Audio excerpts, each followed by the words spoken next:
Today, I'm going to show you the 7 definitive signs that your ex has moved on. Most of the clients that I work with are devastated when they think that their ex has moved on. So I figured it'd be a great idea for me to put this video together so that it can give you an idea if your ex has moved on. Now, before we get to the nitty-gritty, I want you to do a couple of things for me. If you haven't already, please subscribe to my channel. You can simply do that by clicking the subscribe button below or the bell notification. The other thing that I think it's a really good idea for you to do is to take my free Ex Recovery Chances quiz. This is a free quiz I put together. It'll take you 2 minutes and it will give you an idea of how good of a chance you have of getting your ex back. So all you got to do if you want to take that quiz is simply look in the description link below and click on the link you see there. All right. Let's get down to the details. There are 7 signs that we're going to be talking about today, but I don't want you to freak out if you find that your ex falls under one of the signs or the categories that I'm talking about. Just because your ex falls under one thing doesn't necessarily mean that they've moved on and you've lost every single shot of getting them back, though it will ultimately lower your chances a little bit. And in some cases, pretty significantly, depending on the severity of which the sign or the category is. Sign number 1, they will not respond to any of your text messages. If you watch any of the videos on this YouTube channel or read any of the articles on my website, you'll hear me talk a lot about something called the no contact rule. In fact, a lot of my peers talk about the no contact rule constantly. We tend to get a little bit of a tunnel vision with regards to that particular tactic. The problem is the no contact rule is just one small piece in an overall larger puzzle. And a lot of times the larger puzzle has to do with communication. You need to be able to have the ability to communicate with your ex. So if, for example, you're texting your ex and they're not responding to any text message that you send to them, that's not a good sign. But don't worry if your ex just didn't respond to 1 or 2 of your text messages. I'm talking about every single time that you reach out to them. If every single time you reach out to them and they basically ignore you, not a good sign. Sign number 2, your ex has been in a relationship with someone else for more than 6 months. Having an ex go on the rebound is actually pretty common breakup behavior. But usually there's a fine line between a rebound relationship and a real relationship.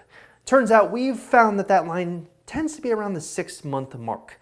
So if your ex is in a new relationship with a new girl or a new guy for more than 6 months, your chances of getting that person back significantly decrease. Now, there's always exceptions to rules. And there is multiple success stories that I've worked with personally that have gotten their exes back after their ex has been with someone new for like a year. But those tend to be in the minority. Sign number 3, you've been blocked through the phone and through every single social media profile that you guys share together. Having an ex block you really sucks. There's no doubt about that fact. The problem is, what does it mean for your overall chances? Well, I estimate around 80% of the people who come to me and tell me that they've been blocked by their exes end up getting unblocked by their exes within a couple of weeks.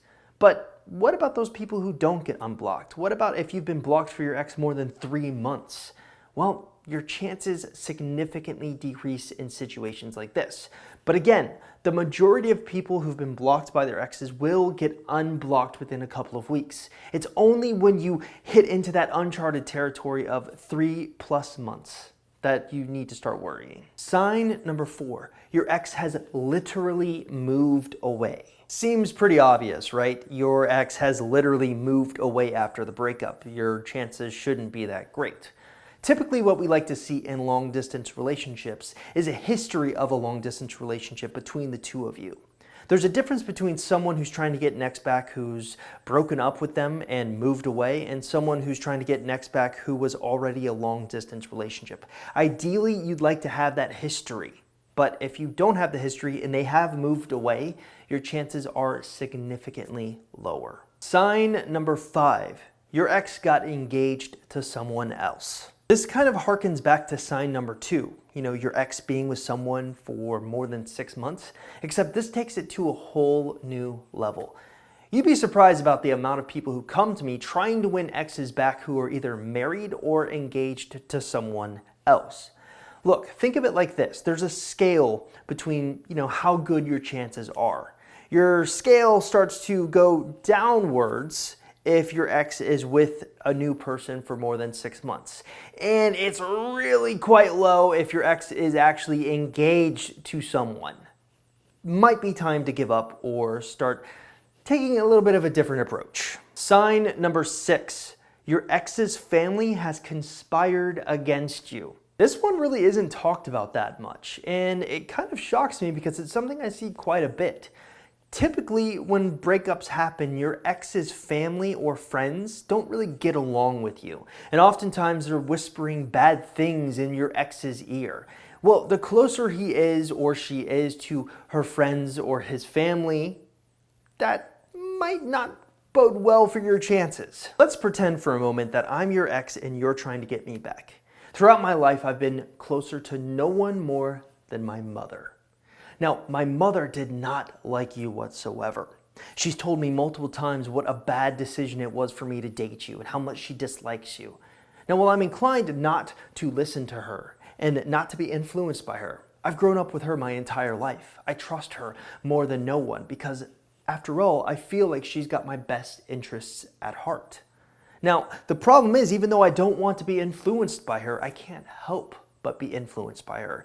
Even though I like you, maybe even have loved you at one point, her talking has gotten to me.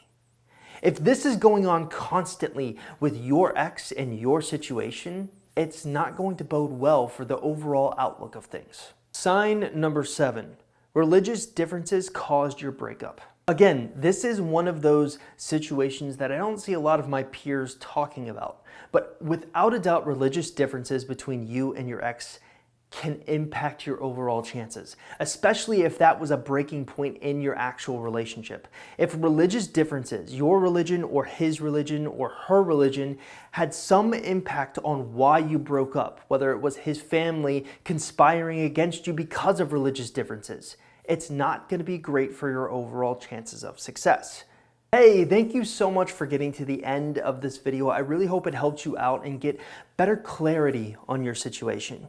If you haven't already, please take a minute and subscribe to my channel. I would really appreciate it. Also, if you haven't, please take my Ex Recovery Chances quiz. It will give you an idea of what kind of chance you have of getting your ex back. It's really easy to take. All you have to do is simply look in the description link below this video and we'll hook you up. Again, it only takes about 2 minutes.